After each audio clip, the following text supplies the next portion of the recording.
Semno Asia Mampani John Dramani Mahama Assoy Chief Justice Paul Bafobone na ebra insoi no ekoso no Mampani kire se eba no atemu adwumako na wo so obodi ho oboni beka se independence no munya bie na obi nkosa kire manyoni bi ohene bi ni ade eno no Mampani kire se obehwe so modwumade ne benya sa ahoto no ene fahudie no na ama atumpon. Abra Chief Justice Paul Bafobone womo esuanade eso ewieye no Mampani John Dramani Mahama to just say ehu behia pa se eye judiciary edwuma womo eye no wonhwe na niema bi esese womo di go akwam ema court nsem ekonenim no wontu so anamo. The strength of our democracy depends on a delicate yet essential balance of powers among the executive, the legislature, and the judiciary.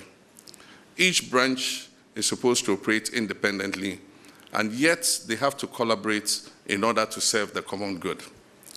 And so today, as President, I pledge my unwavering commitment to the independence of the judiciary.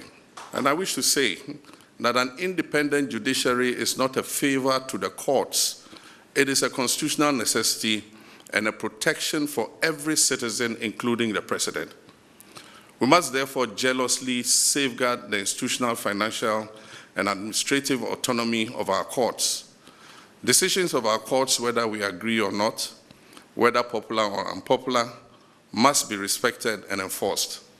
This is the bedrock of the rule of law.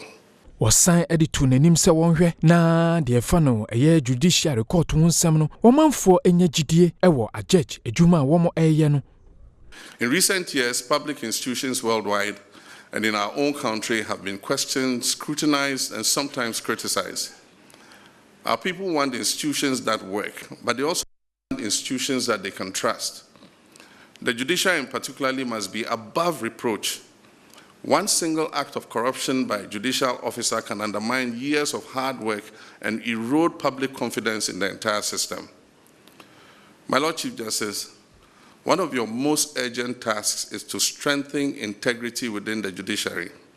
And this includes, firstly, firm but fair disciplinary standards for judges and staff. Secondly, transparent and predictable procedures for case assignment and management.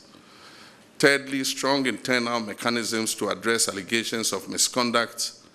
And fourth, a culture where ethical conduct is rewarded and wrongdoing is swiftly sanctioned.